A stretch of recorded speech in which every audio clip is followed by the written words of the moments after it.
Three, two, one.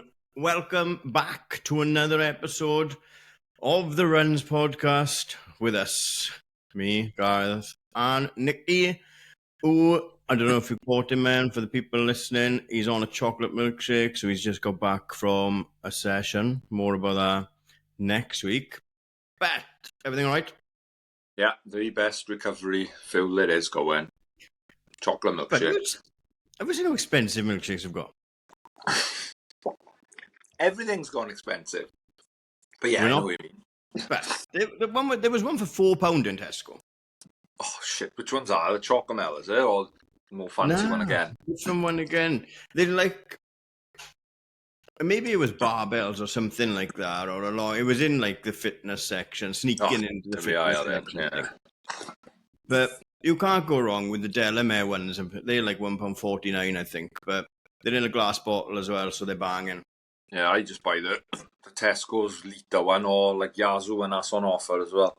Yeah. Good old rubbish. Get it back in you. Replenish. Yeah, good session. Another one bank ticked off. You should get the Nesquik powders. Yeah, that's probably just as good, yeah. Yeah. Took that in normal milk. I'm sure, yeah. Carly Stone posted about it a while back, saying that it's pretty much the same as whatever you'd get from a recovery drink or whatever. Yeah, that's why I think like people have changed to it, because I used to buy the SIS recovery powder stuff, and that was just basically, that's all it was. Same as the Nesquik sort of stuff. I know. I'm getting, speaking of expenses and stuff like that, I'm going to have to bite the bullet soon now and start training with gels again before long, because this year's slipping away, isn't it? No, you've got ages yet, man. You haven't got past Burton, yeah? That's not long. Burton, I love it. Sold out. Well done. I'm buzzing for all of them. Buzzing for Sean, buzzing for everyone involved. The first time they've ever sold it out. And we can't shout enough about this race. Of course, it's our local race over the mountain, but yeah, you see first up what they do. Like so much of the money goes back into the local community, local people, local causes. So for them to sell it out, absolutely buzzing with that, and looking forward to taking on that grueling course one more time again. Yes, we are. We're both there. We're both looking forward to it, and yeah, it's brilliant. They sold out a couple of weeks to go. So unlucky suckers. Unlucky suckers. I'm a bit worried about that. I was speaking to someone. I was speaking to Tom, one of the dads in Carter's football. He done Ironman Barcelona last week, done the run in the runs vest. So massive shout out for that. But then he's like, "What are you doing for Burton?" I said, "I don't know."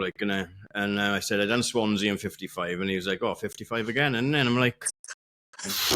But then again, at the same time, like you've said, you probably overhyping. If you can get past our first 3K with plenty in the tank, you should be running. You can. The downhill is going to be faster than a flat, isn't it? So just how fast you can run downhill without falling, isn't it? Yeah, coming off the Graig as well, it's quite a downhill, isn't it? At the top of the where you have your can, or you can have a can of beer. That's too steep. I get scared running down there. Yeah, that is. But and your legs are goners because you've just done a massive climb. So you're running down with jelly legs. Well, you got to be careful with that, haven't you? You have got to be careful with that. That is steep. A couple of twists as well around the bend to get back on the main road. But no, it's a couple of weeks from my yet, so we'll discuss that more in a few weeks now. But yeah. But if you can get on the viaduct in good nick, then you're fucking flying. Like. If you've held back a bit, not so much held back a bit, not tanked the hills like a madman, thinking, it's 10k, got to run 10k pace. Yeah, you can let loose and make it all back up that last 3k. But yeah, we'll catch up much more about that. We digressed, and that came out of nowhere. That was not on the show notes for this week. Notes? We have notes. No, I haven't got any. I hope you've done your research on Ben Connor, because I haven't got a Scooby. Like, all I know is he lets Lily warm up tea in a microwave. Yeah. But what's been going on? Should we start with Europe or should we start with local? I don't know. What's on the show list? Well, I tell you what, right? Let's go to Chicago first because... Yeah, let's do the major first. Class But finding a feed for that was solid. Like, Yeah. YouTube was blocked. Yeah, YouTube was like, you had a couple of free views, didn't know, but short, but I found one. And it was like, I thought they were, I sent you a photo down. I thought they were trying to charge us $30.99 just to watch Marathon Run. But that's like the TNT Sport package. TNT Sport Pack, yeah. Because I watched it on Discovery Plus last year and it was free, definitely. It was last year, free, yeah. I watched it. And now this year, obviously, it's in with the normal sport package. So is it a paid, like, I don't know, is it a paid for event? I don't know. Just let us watch it. It's obviously live in America. It's live and free in America, and they're probably like London is to us here. Yeah, I guess so. All right, I'll allow it. But yeah, some phenomenal running. I said to you, I've got a lot to learn because I was watching it and I was like, oh, is it Kiwo who was in front?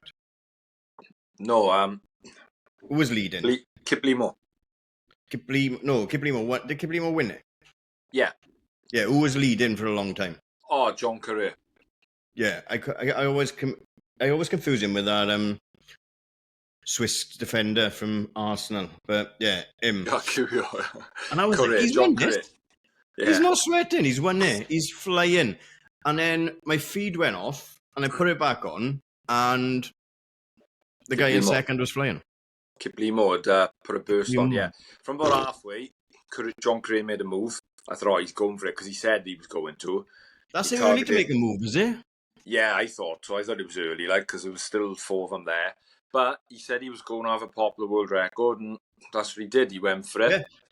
Made a break halfway, but then by 25k, Kiplimo had caught him, and he had made a break. Put in a phenomenal burst to 35k, and he was, at that point, he was on for 2 hours 15 seconds, which would have been a 15-second or 20-second world record. And I was like, oh my God, he's absolutely flying, dropping 4:30s, and then he got to 35k, and slowly the wheels fell off. But still a great run to win his first major. That's what we want, yeah. Proper, just go for it. But full send or fuck off. Yeah, exactly. But yeah, so that wasn't much of a battle, though, was it? Like, it was. No. And it was the same across the field, I think, wasn't it? Obviously, Conor Mann's broke the American record with the frailest legs I've ever seen in my life. I mean that, Conor, with all due respect. Yeah, and we didn't really see much of him, did we? The feed was like... Nah. It was like, I don't know what the London Marathon feed's like for us to watch, but they were like jumping about to the interviews and just showing other things going on. It was like, show the race. He's on world record pace. Can't we just drone it all? American record pace. Fucking Rory was flying. The women race looked a good race for a long while till the end, and they just were showing all sorts. I suppose I bet it's the same for London with us, isn't it, when they jumping round to. The thing is, a mass marathon is hard to film in it, I guess. Oh yeah, like you can't have show everything because you could see the bike or the car camera in front of the leader. Couldn't you? Sometimes it's a big old piece of kit. You can't have him weaving in and out the groups and that, I guess. No. Yeah, because Clayton Young was on the back of it giving his insight now and again, money, and that was quite cool. Yeah. Women's race as well, that was boring for me. But it was just the two from the start and they held it and fought it. Yeah, them two were the pace. So they didn't even show anything else. Till right to the end, they showed the 2 American women who Dakota and Natasha Rogers, one of the 2 Puma girls. That's all they showed. Yeah. Natasha spells her name weird. It's Natasha, like. Unless that's just her Instagram handle. No record went by there. Dakota was having a go, wasn't she? But she's just going out. But that's what she does, isn't it? She goes out fast. Yeah. And she still hung on for a PB, I think, didn't she? Yeah. So yeah, banging. Our mate Carly, the lumberjack from Australia, pulled the plug at 16. But like she said in her post, she has pushed her limits this year. Yeah. Pretty much straight off the back of world track. So yeah, full send of a year for her. Really, she's been racing all the time, all year. Like she's had a good year. But yeah, so that's what happened. Anything else we missed in Chicago? Rory. Big shout out. Maybe the Alpha Flight 4s. Who was? Maybe Conor was wearing them. I think they were, weren't they? They looked a bit different. They just looked like a little bit more of a stack and a wider toe box. weren't much of a difference to the threes, whatever I think they were. But no, we had another local boy running. Yeah. Alan Williams from Porthcawl finally broke sub 3. The man's been after it for a long time, I know, because obviously I've spoke to him a lot because he's now... Your circles, isn't it? The little South Wales sub 3 club. He's on his 6-star journey. That's his 5th one. I think you added him to the South Wales sub 3 major WhatsApp chat now. I can add him now, can't I? Yeah. But no, well done, Al, because I know you've been chasing that for a long time, and like you put in your post, you thought you digressed for a bit, but again, like I've said, perseverance, just keep stacking the block after block, year after year, and finally it's paid off. But I said to you tonight, you said, oh, you messed me, is he going to do it? And I went, I don't know, because the madman went and done the 5K the day before and running in like 19 minutes again. He seems to do it all the time. I was like, what are you doing, Al? He was wearing a fast vest. But fair play, he done it, smashed it with a 2:57, so I was landed for him. Yeah, absolutely. Banging. Well done, Al. Yeah, and yeah, a big, like I said, he ran the 5K in the vest as well, so it's always nice to see the vests out in the wild. Yeah. Thanks for that. Before that, Manchester Half was going on, and it was. First and foremost, before we get onto the running, that weather threw up some amazing photos. Oh yeah, the one of the finish was class. Yeah, that was an amazing photo. Looks like he's chasing him like a horror movie. Yeah, because the mist and everything was there, wasn't it? The mist and everything, yeah, and the way he's turned looking behind him. But some good running there. Obviously, we've got to give a shout-out to our mate, and we'll talk about it a bit more later. Lily Partridge finally went sub 70, and I enjoyed the post where, like, she's there, right, and she's going. She knows she's got to cross over to get to her ribbon as well. And she's so polite in her crossing as well. Like, she's not cutting anyone. No. Like, Lil, you're on seconds, bro. Every second counts. Just smash them out the way. But no, she's not like that. Brilliant. And I'm sure we'll unpack that a little bit more with Ben as well. But buzzing to see that for her. And again. Yeah, fantastic run. A lot of PBs drop in there as well. It's got the technology's got to play a massive part in everything now, the shoes and everything. But you've got to put in the work as well, haven't you? 100%. Said all along, like a lot of people have said it, is it the shoes doing too much now? Yes, they 100% help, because I noticed the difference massively when they first come out and I first had them. But I think everyone takes it a bit more serious now. Everyone takes nutrition a bit more serious. Everyone trains more serious. So I think that's why the game's evolved and everyone's getting faster as well. It's just an accumulation of all these little parts. Mm-hmm.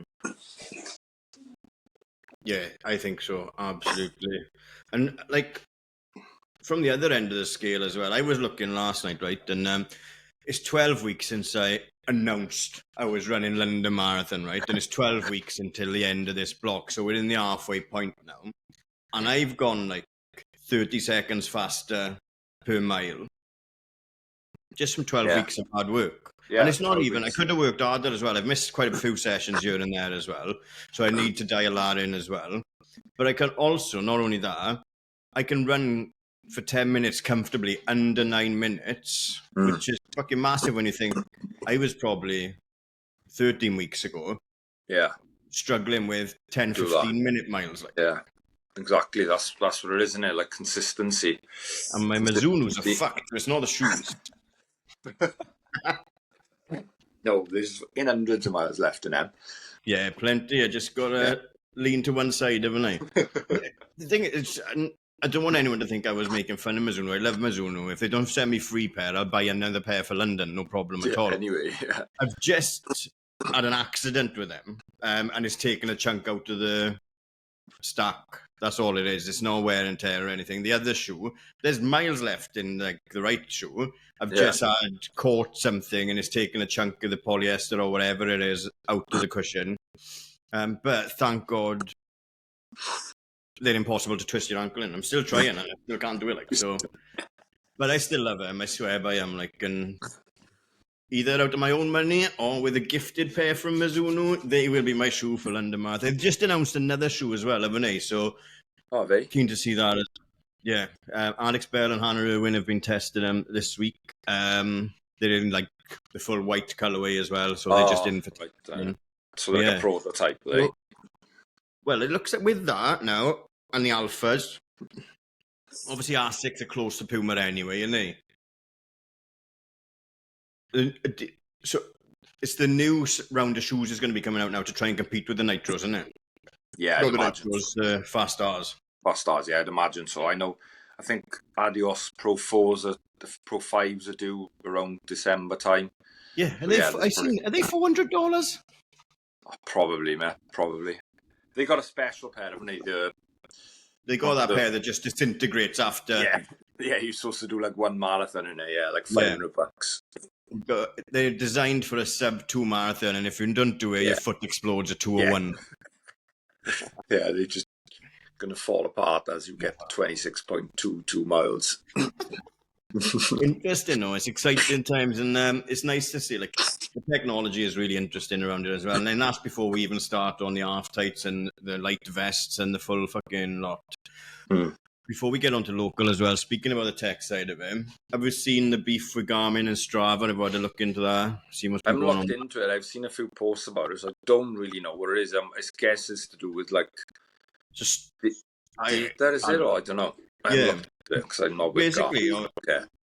Yeah, same. But Strava and Garmin, obviously they've got that partnership where they're allowed to use the data because it's Garmin data that's being pumped through to Strava, it's Chorus data that's being pumped through to Strava.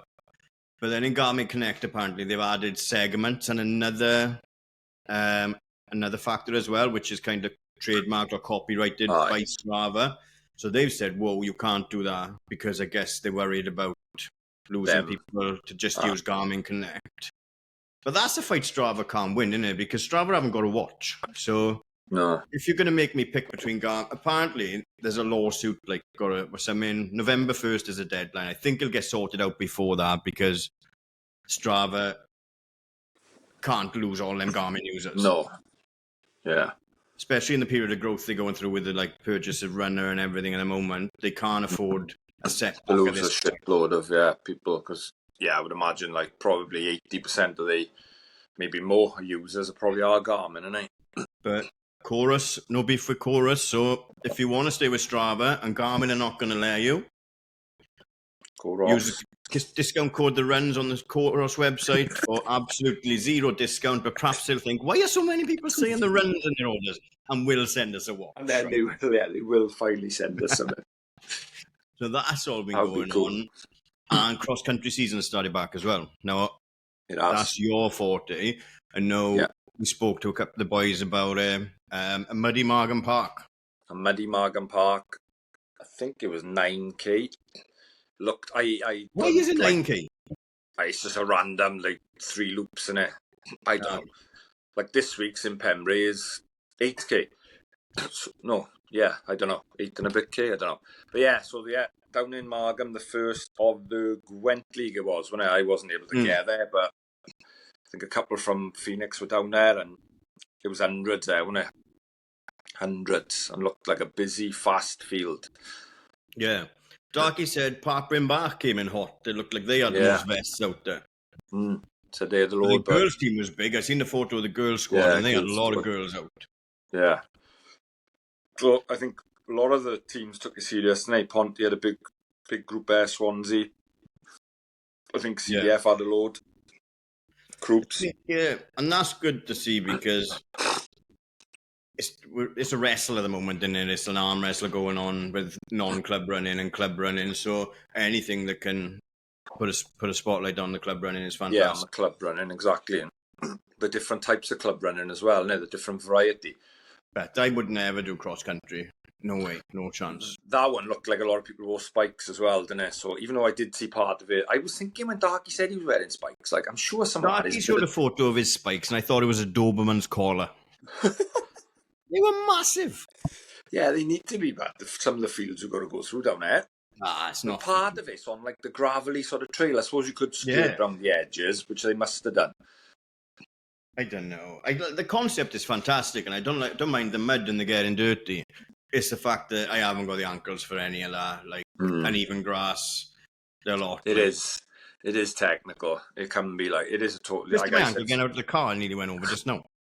It's a totally different form of racing. It's forget the watch, forget times. It's about effort and just Are racing. the winners forgetting about the watch? Probably. I'd imagine they're not even thinking about it. Dav, Dewi and that, they might set off at their pace, like maybe on threshold or a certain pace per K, but then you're so up and down, so twisty-turny, muddy bit, non-muddy bit, downhill. It's like you can't get into... There's not a long enough K to get into a rhythm of holding 3-minute Ks or 4 minutes. Do you know what I mean? 4 minutes a K. You can't...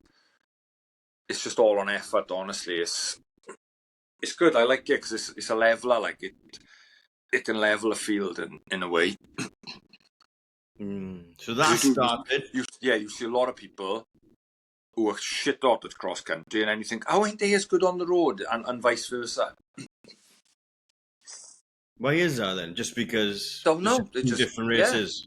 Different races. They're better at that, like more up and down pacing and stronger. Yeah, I don't know. I'm no expert on it.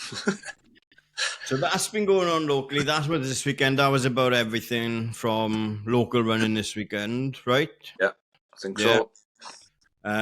Before we get our guest on, we have to remember to give a shout out to the two Carleys. We mentioned Carly Stone earlier. Carly Stone, Carly Cole, both in Abingdon this weekend. Yeah, this weekend, Welsh Masters taking on race. Marathon. Yeah, Welsh vests. Both will tell you they've had a shit block. I spoke to them both and said, I don't care, it's your hobby, go and enjoy it and do whatever you can. Oh, what a great fucking speech that is. You're right, it's your hobby. Get a Welsh vest on, just go out and enjoy it. Same I did last year. I had a nightmare leading into mine last year. Well, yours was you done my head in that week. But yeah, just look, just don't worry about it. Go and send it. You picked on merit. You're not picked because you're favourites or anything. You're there on merit, and shit happens, doesn't it? Training blocks happen. So get on our start line. It is running in it. It's never perfect. You can't go full years without something going wrong or illness, injuries. So yeah, just get out there and do your best, and enjoy the day. Enjoy putting our vest on with pride as well. Yeah. And Craig Jones always tells me, don't be shit. Don't be shit, yeah. It's a good saying. Right. Anything else we've missed? I don't think we have missed anything. Obviously, I'm fundraising for London Marathon, so if you do want to send me any money, you can do that. That's absolutely fine. But apart from that, should we take a quick break and then get our guest on? Yeah, sounds good. Welcome back. We have been joined by Ben Corner all the way out in Font. That is it. I'm saying it right, don't I? Font. Fontfremaux, yeah. Fontfremaux. There we are. Yeah. How's it going out there, right? Yes, very well, very well. Been out here 2 and a bit weeks now. Yeah. Another 10 days or so left before I head down and start racing. So yeah, it's gone really well. I love it out here. I've been out here 7 or 8 times now. Lost count, but yeah, I love it. What's it like? Because I've seen obviously you shared some miles with fans' favourite Mick Fox this week as well. But is it just runners everywhere at this time of the year? Is it just like a runner's retreat kind of thing? But yeah, to be fair, it's actually relatively quiet at the moment. I mean, there are a lot of runners out here, but when you come in the summer, then it is a runner's retreat. I mean, there's still a lot of people out here now, but yeah, just a few smaller groups. But there's still plenty of people to train with, which is nice. Yeah. Before the snow comes, ready for ski season. I think they're kind of between seasons now. Obviously, there's no snow yet, but the summer season's gone, so it's just us idiots out here trying to get fit. Yeah, trying to get fit, get some altitude. Yeah. So it's the altitude is the main draw out there, is it? Yeah, I suppose so. Yeah, but also it's just the altitude, but it's also a nice climate. There's loads of like nice running and stuff like that, and it's just a place where people just come and train. So there's always people to jump in with, which is nice. The nice thing, really. Yeah. When you're training on your own for most of the year and then come out here and can have groups and stuff like that, it just makes it so much more enjoyable. Just time goes by and the runs go by so much quicker. Excellent. Right, we'll get back onto Font, obviously, but what we always do is go back to school and what kind of sports and activities you were into in school, really. Yeah, I suppose it's probably not too much different to anyone else. We all tried to make it as a footballer, I guess. Yes, we still trying. And then slowly realised that I had 2 left feet and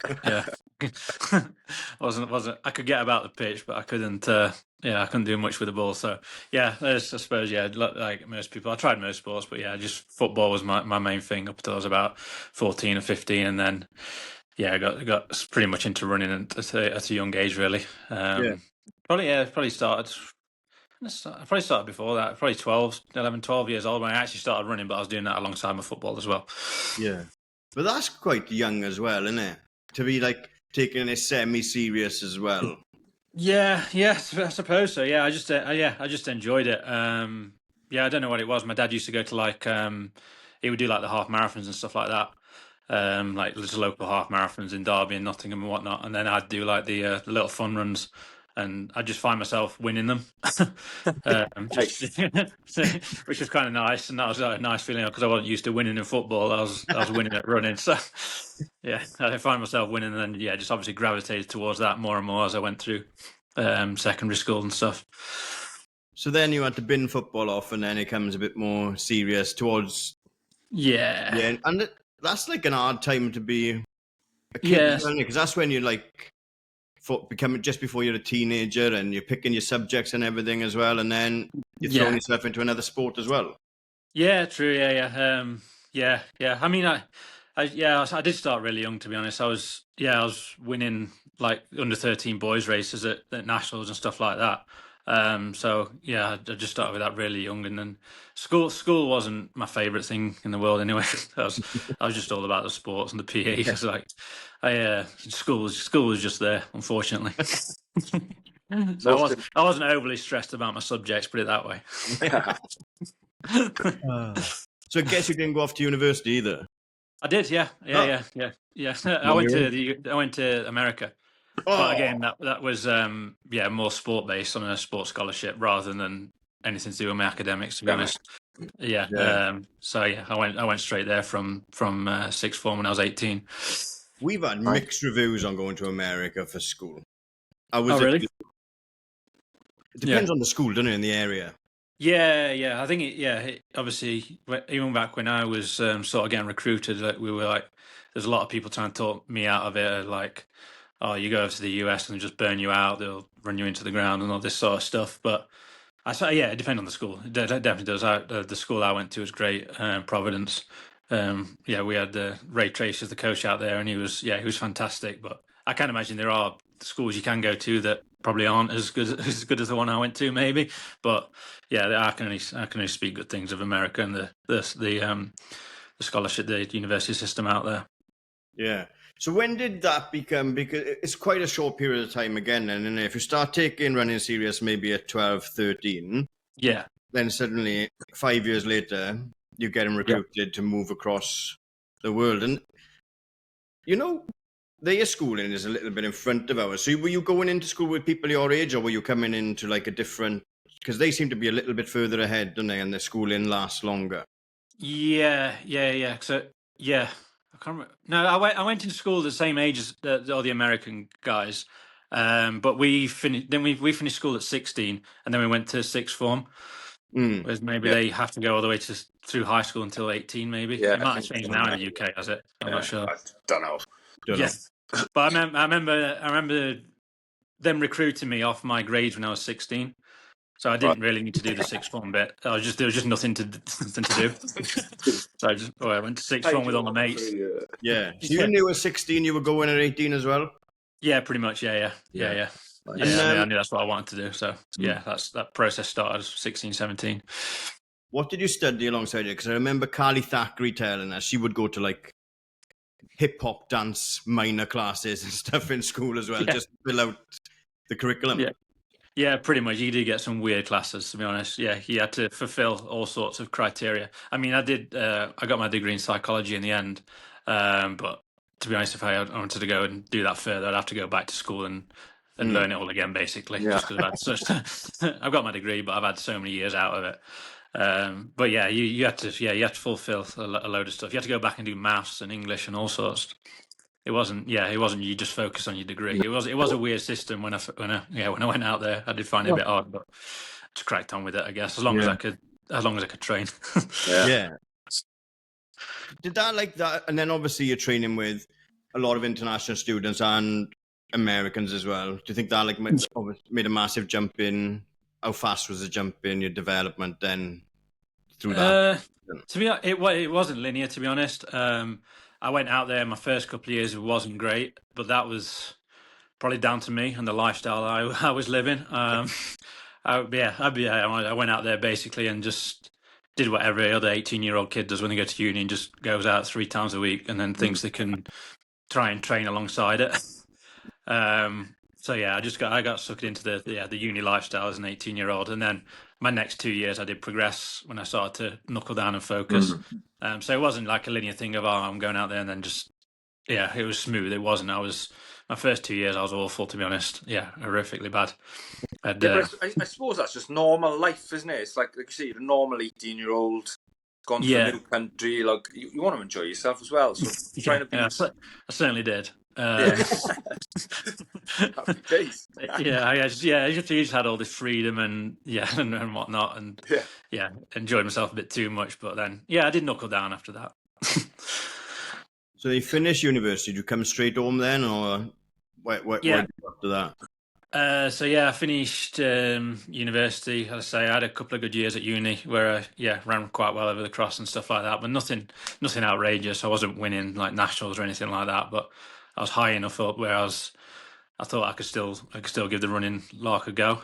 But I came home and then just sort of knuckled down and running for another year. I was doing like a little bit part-time job in a running shop at the same time for a year. When I was 20, what was that? I've been 22, 23 years old. And then I just started to like really progress from them, to be honest. Within a couple of years I was on the Eurocross team. I came top 15 at Eurocross in 2016, so it did sort of like move quite quickly when I got back from America, and that's when I joined the New Balance Manchester setup. That must have been a year or two after I'd come home from America. So that bit of my life did kind of progress quite quickly, and I noticed like big jumps in my running then. I was back on GB teams and stuff like that, which is nice. Yeah. Because it must have been a little bit, I don't know, and Ben, I'm a 6'11" marathoner, right? So take this with a pinch of salt. But was it a little bit easier coming back and competing with a smaller pond and a different group where you might have been the stronger because of the education you've had and the experience you've had in America as well then? I guess. I guess so. I think it was more what I'd learned. Maybe I just matured a little bit after them 4 years. I think that's more to do with what it was. Because I did come back and then I had to train on my own for quite a bit because I didn't have that group. So that was tougher. But then it also made me tougher, if that makes sense. And I was just able to. I did a lot on my own for them years when I came back from America. But like I say, I'd probably just matured a little bit and thought I need to do something. I either go and try and get a real job or give this running lark a real shot. And thankfully, it sort of paid off. And because here I am now, still trying to hang on. That's quite a lot of longevity as well, isn't it, in the sport? So at that point, then it's like shit or bust kind of thing, and. Do you roll the dice for there? How do you roll the dice? How does that work, I guess? That's when I came back from. That's what I did. To come back and then chase that pro dream. It pretty much was roll the dice. Like I say, I worked part-time, which was nice, and then it just happened so quickly, to be honest. And then I literally joined the New Balance Manchester team in 2017. Trying to remember my dates now, but I came back in 2016 and joined the Manchester team in 2017. So it was only a year, really. Like I say, I made a big jump within that year, 18 months, because I was on the Eurocross team in 2016. And I came top 15 at Eurocross. We won the team gold medal and stuff like that. And I was out there with like a load of lads that had just come back off the Olympics, and like ran really well at the Olympics. So it was like that was kind of like inspiring that I was able to.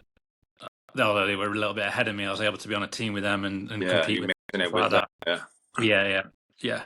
So that made me think, this is a chance to.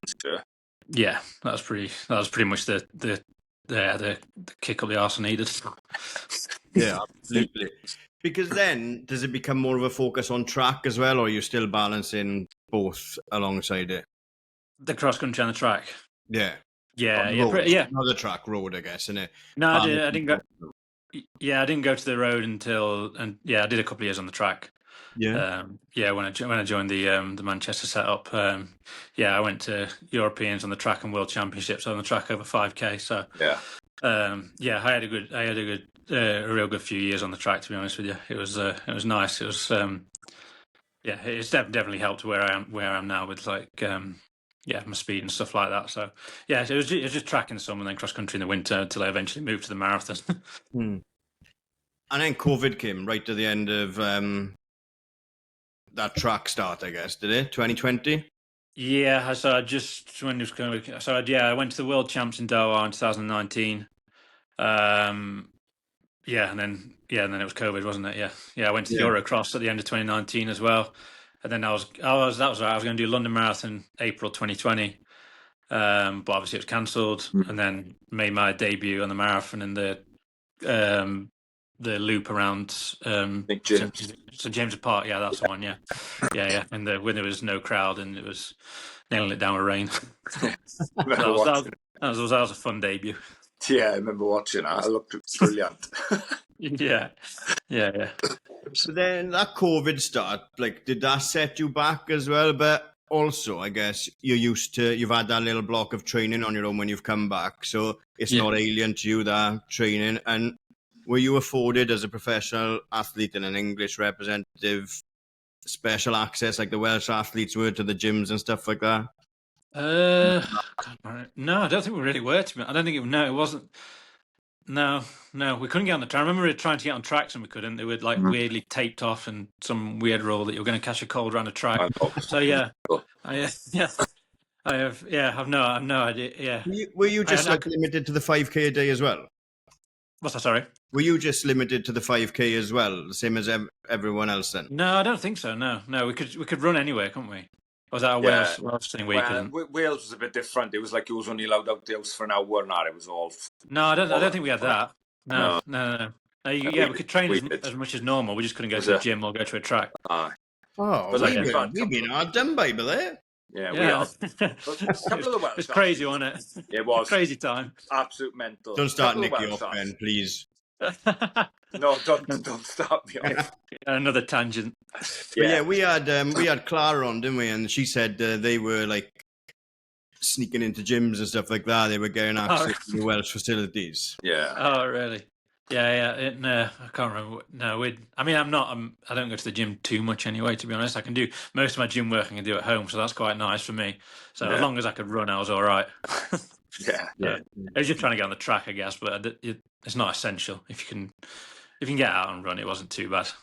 Yeah, so I guess with it was quite straightforward for you then, really, up in England. You could still do everything you were doing. It was just to be fair, we came out here to Font-Romeu that summer. If you remember when the ban got lifted, you can travel to France or So me and Lil drove down to Font-Romeu that summer before the marathon trial, the COVID marathon in London. Yeah. And that was your debut in a marathon. That was my debut. Yeah. It was a good debut, but it was a miserable debut at the same time. Yeah. It's just like a training run, really, if there's no crowds and it's raining then, isn't it? Yeah, it was a bit. It was a bit of a glorified training run with Mo Farah pacing us, which was nice. Yeah, that's not bad. It went well, but it was all I knew at the time. So at least a marathon can get better from there. Or the atmosphere can anyway. How did the decision come about to switch to marathon then? I always thought I'd go to the marathon anyway. It was just when I'd do it, and I think COVID. I was going to run the marathon the April. So I guess it was more trying to make the Olympics, wasn't it? Yeah. It was looking at like what the best chances to make the Olympic team. It was do that London Marathon in April, and I don't think I didn't have the 10K time going into it anyway. So it was basically all or nothing for the April London Marathon to make the Olympics in 2020. But obviously, then that got pushed back. Yeah. So it was the same process again, just a year later. Yeah, got moved back, didn't they, because of COVID? Yeah. So we did the race around London, the St James Park one. Then we had the trial, if you remember. Yeah. Yeah, in Kew Gardens, which Yeah. was equally as miserable. Yeah, that was well, wasn't it? Yeah, yeah. But yeah, thankfully it went well again. So yeah, it was just I just always knew I was going to get to the marathon eventually. It was just when it was going to happen, and then obviously it just coincided with the Olympics coming around. Yeah. And then obviously after COVID, everything's kicked back off and everything as well. So you're firmly settled into those distances and stayed into those distances now. Do you do anything? Did you stick to anything shorter as well and go back to cross country, or are you a man of the road? Yeah. No, I do. I don't really see it now as I've moved to the marathon, then I'm going to bin everything else off. Yeah. Like I've PB'd over pretty much every other distance since I went to the marathon, so it sort of helped. I went to the cross country for a bit, but I didn't do as well as before I went to the marathon. I don't know. I don't know if the cross country is just a young person's game, and as soon as you hit 30, you forget how to run on grass. But I just it just didn't go too well, to be honest. But yeah, I've managed to run PBs on the track and over 10k and 5k on the road and stuff. So I'm still just doing the short stuff at the same time. Really, I think it's all going to help for the marathon. Yeah. Still got the pace. Yeah, exactly. So it's and I'm still happy doing that. Like I'm running the half marathon next weekend and stuff. So hopefully shoot for another PB there, which would be nice. Yeah, because that's the plan after Fort now, you said. So it's on to Valencia half. Yep. How are you feeling about that? Yeah, really good, really good. I'd say I've had a really good summer, to be honest. I PB'd on like the road 5k a couple of times. Had a really good run at the Great North Run. Yeah, I was the Great North. That looked. I watched that on TV, obviously, and tough but fair. Yeah. Oh, it was very tough. It was just there was just a headwind the whole way, but it was just a good race because it was the British champs at the same time. So I wanted to get like another British title, which was nice. I've got a few of them now, so tick the half marathon one off, which was good, and then came fourth overall. Obviously, the time wasn't too quick, but the conditions didn't allow for it, so it was just a race. And then I raced again 2 weeks later. I did a 10-mile race in Holland, fast one there, but the conditions, unfortunately, without making excuses, the conditions were bad there. It was gale force winds for that, but I ran it relatively quick there. I ran a big 10-mile PB. Like 46:20. So yeah, I feel like I've got a lot of confidence going into Valencia. I'm just praying for good conditions, good weather, and good neck. Yeah, just want a good shot. Gareth was asking me just now about pacing and things before we come on about cross country. Like you were saying, the Great North wasn't the best weather, so I'll ask you: do you run to pace then, or do you just go off effort and race when it's conditions? The Great North, I just raced it. Yeah. To be honest, I just stayed with the lead British pack because I knew the front pack were going to go off at a crazy pace anyway. Yeah. So yeah, if it wasn't like a British champs and British champs wasn't a big thing, I maybe would have just tried to go with it. But the main thing was trying to win the British race that day.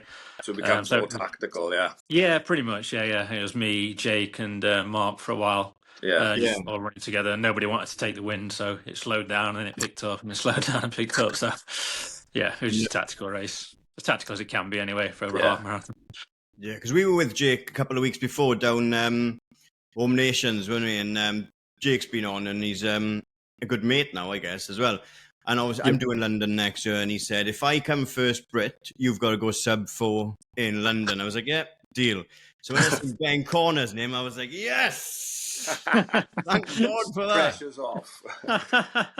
But Jake said the same about the weather, and it's the weather's changing as well, isn't it? Because it's been like the reasoning for a couple of races now as well, and it's a struggle to get that perfect day with the weather too, isn't it?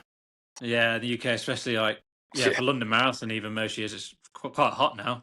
Yeah, it's obviously the end of April, like the sun's up at about 6 o'clock in April, isn't it? Something like that. So the race doesn't start till 9:30, 10 o'clock. Yeah, so by the time you kick off, like the sun's high in the sky and it's probably 18, 19 degrees at the start. So it'll be 11 o'clock in my pen next year. Bloody hell. Yeah. I mean, you can equally get just as bad weather, I guess, like in terms of like storms and rain and whatnot. But... what would you rather run in? Jesus. I've always said I'd rather you remember Boston Marathon? Oh, when was it? 7 or 8 years ago when Des Linden won it. 2018. Yeah, I want When them it was conditions like one year. freezing, windy, Yeah. rainy, yeah. Yeah, Like, didn't like 90% of the elites dropped out, didn't they? yeah, that's what I want. That's what I want. Yeah, I want who that. wants Where it? it's hailing and Yeah. wind coming in Oh, sideways. the photos, Ben. I was just saying as well, we were saying to Nicky before you came on, some of the photos Jerry got on the weekend from the Manchester half were ridiculous because of the mist and the weather there as well. Oh, yeah. They? Yeah. They look Yeah, good. it looked nice weather though. Like, in running weather, there's no wind. Yeah, that's what we want. That's the one, isn't it? Yeah. No wind. That's all we want as runners. No wind. Yeah, that's all we care about, isn't it? Nothing else. It is. No wind in about 14 degrees, that'll do. That'd be perfect. If you want to run fast anyway. If you want to race, then. What will it be in Valencia the weekend? Is it warm out there now still? I mean, it'd be relatively warm, but it's an 8 o'clock kickoff. Oh, is it? Yeah, so it shouldn't be. I'm hoping, touch wood, it's not too bad. 8 o'clock, the sun's not been up too long, or if at all. So hopefully it'll be relatively cool. Below flat 20. and fast out there, isn't it? Yeah, it's just flat, fast, and go with it and see how long you can hang on, pretty much, and suffer. Yeah. That's all it is. Suffer. Yeah, suffer for an hour. Yeah. You're used to that. Yeah, you've got plenty of experience of that supporting Derby, mine, Ben, so we're all right. Yeah, tell me about it. I've had 32 years of it.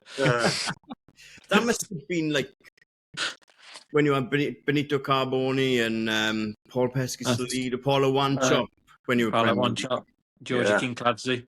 Yeah, you had a decent team in the Prem, didn't he? Yeah, we came 7th one year. 7th one year in 98. Yeah. Bayano and Aranio, wasn't it? Yeah.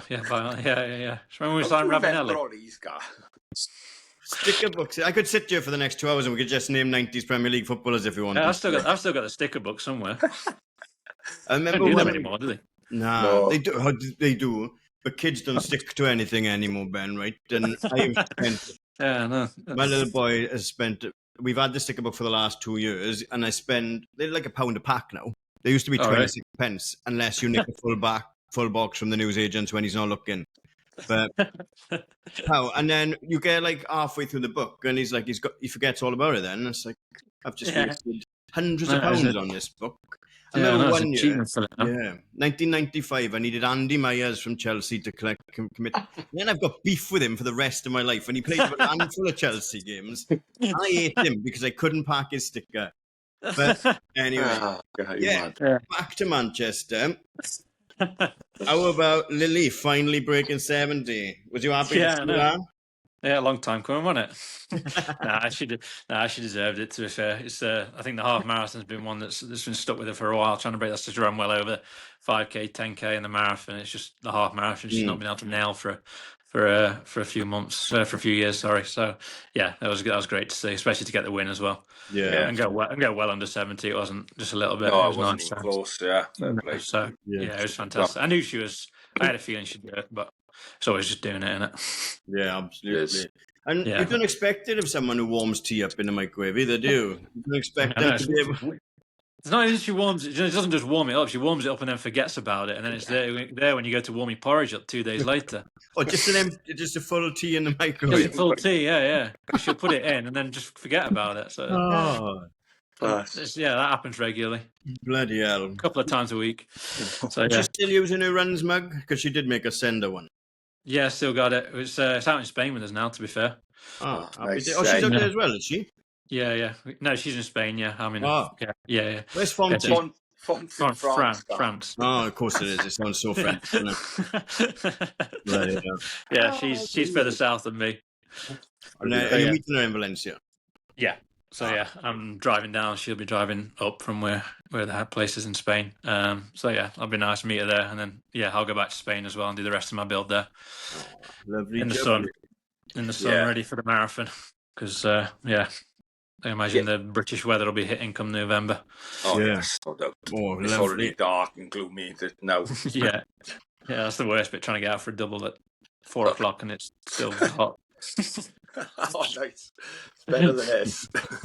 Yeah. Ben, I got to drive from my house to Aberdeen and back every single day, right? So you're lucky. He has no idea where that is, Scott. It's an hour commute either way every day. Bloody hell.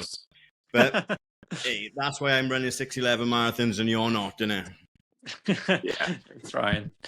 Before we take a Yeah. break, a bit more on this, not more serious maybe, and you don't have to talk about it if you don't want to, but obviously you hit the headlines for all the right or wrong reasons, depending on what side of the fence you are, when you were selected for the 2025 European Road Running Championships and said no.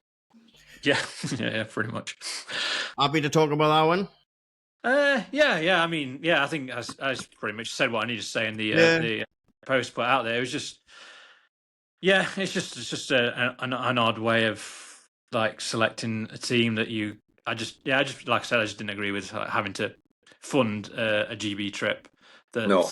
Like in the past and throughout my career as running for GB numerous times, I've never had to. So I don't know, making a point or just I just think it's a slippery slope to go down. To be honest, Yeah, Yeah, absolutely. if it starts off at a few championships and then I don't know, then juniors having to start paying, and then that's when it becomes more of an issue. I guess it's like when, where's the money going? Yeah, why isn't the money there? Isn't it? Yeah, Yeah, exactly. it's And people, I feel like running is probably an accessible sport to like kids without too much money, I guess, or people without like loads of money. It's not like golf or cricket where you need loads of like equipment and stuff like that. You just need a pair of shoes and you can compete, I guess. And then obviously if you get someone that's not as wealthy and then can't qualify for a GB team. I don't know. It's I just like I said, I just didn't agree. I don't agree with the policy, and I feel like most people probably don't agree with having to pay to represent your country. Yeah. No, I think it was well backed and well liked by people, and I think a lot of people. I mean, I didn't expect it to go that big, and I wasn't trying to like dig anyone out of British athletics or anything like that, because like I know a lot of people that work there, and I'm friends with like a lot of the staff and stuff like that. It's nothing personal. It's just obviously something's gone wrong somewhere. Where that's now in the selection policies, I guess, for certain races, but.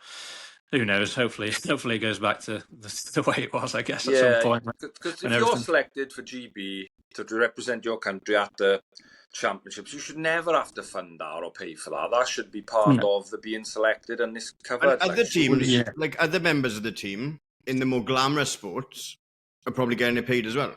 So everyone, all in or none in, innit?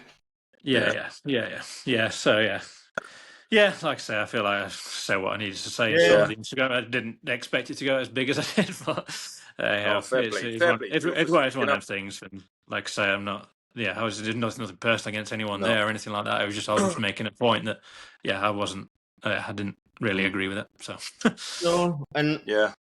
it's the same. Like with us, I nearly went a full episode without speaking about Run for Wales, but we've been digging them out for ages because they're making bad decisions and putting on bad events. But it's nothing personal. Again, you just want the best experience you can for everyone across the board. And again, like you said, people that can't afford races used to be able to race for 30 quid. Now they have to race for 60 quid. It's it's mad, isn't it, where it's going? I know. Yeah. Obviously, we probably don't see it as much from the elite world, like how much entry fees and stuff are. But you do see bits and stuff. And it's going to be crazy. And then, especially when you see, not that it's all about the elites, but then prize money is a 50 quid voucher. It's not like that. And that was like a gripe we had with like finishing lines as well. A bottle of water and a nut bar after an half is not enough, like, is it? No. It definitely isn't. It definitely isn't. But anyway, you've got Valencia half, and then is that a wrap for the year? I'm doing the marathon as well. Valencia marathon. So I do Valencia half, then Valencia marathon 6 weeks later. And then it's a wrap for the year, and then I'm going on holiday. You're on holiday now? I don't know if 120 miles a week sounds like a great holiday. It isn't a nice place. I'm not complaining about that. But not a bad actual place holiday where there's no running. Yeah, not a bad place to work. No, I'm not complaining. How are you feeling about them 6 weeks? 6 weeks is a big enough gap? Like, I don't know. I'm asking you as somebody that hasn't got a clue about running a half marathon 6 weeks before. I think it's perfect, to be honest. I think that's why race organisers usually do it. They'll usually put like their half marathon between 8 and 6 weeks out between the full marathon, if that makes sense. Obviously, Valencia did the same, and then Seville do the same. They have a half and then have a marathon. Yeah. So yeah, I just think it's because usually a marathon block's about 12 weeks, so it fits pretty much bang in the middle. Yeah. There's like a little break, little test, see how the training's going, and then you kick on again and do the next 6 weeks training. So yeah, I think it's perfect. 6 weeks out. It's worked for me in the past, and yeah, it seems to work for a lot of people. That's why they do it. So yeah, we're all creatures of habit. We all do the same thing. Yeah. Absolutely. So, yeah, no, I'm looking forward to it. It's just like I say, it's just staying on top of things, staying patient, and just get there injury free and whatnot, as fit as possible, and then see what happens on the day, like any race. But the marathon's a different beast, that's for sure. The marathon, yeah, that's the bigger one. Yeah, a lot can go wrong, but a lot can go right as well. Yeah. And obviously you've got a great relationship with New Balance as well, but you must have seen Puma and I've gone blank now. What's your wife called? Lily. I was like, Libby? Lizzie? I can't get it out. I thought you were trying to think of another brand. You're going there. Brand. No, your wife's name. Bloody hell, she'd be tampering with me now. Yeah, she was fuming, huh? Obviously, they've got the fast threes as well. Do we know how what's going on with New Balance? Anything coming out with them soon, or? Yeah, so I've got the Elite 5, SC Elite 5, which is the latest shoe, which I'm sure you've seen videos of Alex Yee testing on the treadmill and stuff. So they're the shoe that we'll all be wearing for Valencia, and they're by far the best one I've run in. That's not just me selling it; they genuinely are the best one I've run in. They're so much lighter than the previous pair. Yeah. So I love them. I mean, I've ran PBs in them, so we'll claim that. They work. Yeah. A lot of them seem to be going really light, don't they? Like, I've got the Fast R3s. I know the new Adidas ones that really like. You're saying them. They all seem to be shaving so much weight, don't they? Yeah, I think obviously originally it was trying to get as much foam in as possible when it all started, and then obviously as just trying to find as much space as possible to improve the shoe, and then obviously the next step then is weight. Trying to get as light as possible while still keeping all the foam there. It's a lot of thought goes into it. I can't believe how much it's changed in 5, 6, 7 years or whatnot. It's been a big jump, hasn't it? Yeah, it's crazy. Yeah, I mean, it's obviously sent times through the window, but hopefully it's more of a level playing field now. Yeah, it's like I said. Definitely. That's what I said to Nikki, obviously, before you came on as well. It's like Puma seemed to have had a nice little run of it, didn't they? That Fast Starters dominated for a period of time now, but it looked like Conor Mance was wearing the Alpha Fly 4s by the sound of it. We've got this coming from New Balance. R6 have got fast shoes as well. Yeah. I'm a big Mizuno fan. I know they released a new shoe yesterday, and Hannah Irwin and Alex Bell have been testing them. So it's exciting to see what goes next with these fast shoes. Yeah, pulling the Pumas back in as well. Yeah. I mean, you sound like you know a lot more about the shoes than me. I definitely don't know much about other people's brands. Yeah, even I just the New Balance ones. That's the only ones I've ever tried, to be honest. Because I've never put another brand shoe on my foot for about 10 years. So no way. I was laughing when Lily posted that photo of you and you said, I've still got that coat. And it's like he's getting new coats every 6 months and he just keeps everything like. Yeah. I have my favourites, and then I like that. Yeah, my wardrobe space is definitely a lot bigger than hers. That's for sure. I don't like getting rid of stuff. I'm the same. Yeah, I got jumpers and coats from years ago. I give the odd T-shirt away to some mates, but that's about it. I know. We moved out the other day, and I think my wife was just throwing stuff in the middle of the move, and I'm like, "Where is that? Then it must be here somewhere." But that's gone in there. Yeah, that could have happened. That could happen with us, to be fair. And but I know every T-shirt that exists. So right, Ben, it's been an absolute pleasure. Nick, have we got anything else? No, I don't think so, mate. We caught up. Happy days. We'll take a quick break, and then we've just got a couple of favourite questions with Nicky, and then the questions I told you about on Instagram DMs, and then we'll wrap it up. Happy with that? Cool, yeah. Sounds good. Perfect. We'll be right back. Welcome back. Right, Nick, you've got favourites. I have. Let's go. Yeah, Ben. Favourite distance? Half marathon. Favourite shoe? The New Balance one, SC Elite 5. SC Elite 5. Nice. Favourite race? I'd say it's a tough one. Not. I'd say Highgate, the 10K. That's one. The night the 10Ks. Night the 10Ks. That's one of my favourites as a yearly thing. Obviously championships are different, but yeah, the Highgate I've been one. saying it for years. I need to get up and watch that one here because it does look amazing. Like, Yeah, do need to get up to that. yeah. Favourite athlete? Favourite athlete? Yeah, like someone you idolised growing up, or favourite runner you like watching now, or as a different sport. I say she's in the news for Ricky Hatton. Oh, yeah, sad. Yeah, that's what I watched growing up. Very sad, yeah. But yeah, he was that's who I watched the most growing up. Yeah, he was class. He used to fight a lot as well. And he's one of them fighters. That little pocket of time, boxing was brilliant, wasn't it? We had Calzaghe in Wales. You had Hatton. Floyd Mayweather. Boxing was mega then, wasn't it?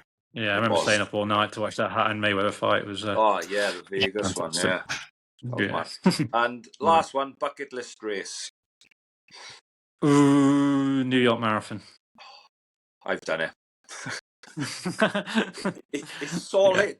I'm sure Lily will testify. It's really hard. I wouldn't think it would be, but it is. Yeah, she sold it. That's for sure. She loved it. It was good. It is very well supported, but it's hard. Happy day. Before we get on to them questions, I forgot. You share NFL posts as well. Who do you support? Probably the New England Patriots, just because that's where I went to school. Near there, New England, Providence. But I wouldn't say I massively follow it like I do football. But if I was going to support a team, it would be them. That's for sure. Was your university? Did it have a good did you go to the games, the college games and stuff as well on the Friday night? Yeah, we did. We had a basketball was our sport. We didn't have a football team. Yeah. The football teams are more like the southern colleges, and then we have basketball and hockey in the north. I wonder you spent the first few years getting smashed. Pretty much, yeah. We're going to watch that 3 nights a week. Yeah. Did you have a go? No, you weren't. Was you allowed in your program? No. I might have a go point guard. I wish. I'd be earning a lot more money, much more money right now. That's true. No, for sure. All right. We need a song for the playlist off you. Seven Nation Army. White Stripes. That's a good one. Sound all right? That's a good one. I like that. You. And, right, I'm not going to ask you who would play you in a movie of your life because you said you don't watch films, you're a runner, you haven't got time. But if you could play one season up front for Derby in a 4-4-2, which Derby legend would you want to play up front with? Oh, it's a tough one, that.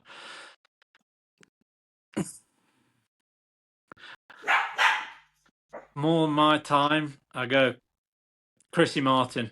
Oh, yeah, I remember him. Yeah, I remember. He's a big lump, wasn't he? You need flick him on for you, is it? Flick on, so I've got the pace, that's for sure. I was waiting for one chop. I was definitely waiting for one chop. Yeah, I was going to say one chop, but the only thing was I was quite young then, so I don't remember it too well. And you say one chop, you look like a plastic fan. It's like when you say Living on Prayer is the best Bon Jovi song. It's like, well, how much do you know anyway? One shot was obviously in my head, but it was. I remember Chris Martin better. But one shot was obviously it's some player. I could have said Ravanelli. Yeah, he was a bit washed when he got there as well, wasn't he? Yeah, I know, but he's still Ravanelli, isn't he? I know, he scored a hat-trick against Liverpool on his debut. I've never liked him since. Right, you hold some grudges, yeah. I do. That's the only good thing about being old, isn't it? Holding grudges. Yeah, I suppose. Yeah. Right, Ben, thank you ever so much for finally giving us a bit of time. No all problem. The best for the Valencia double-header. Nick, have we missed anything? No, that's brilliant. Thanks, Ben. Like I say, thanks for your time. Enjoy the rest of the fun and best of luck in Valencia. Thank you very much. Appreciate the time, guys. No worries. Cheers, and that's it for another week from us. We'll see you on the start line somewhere soon.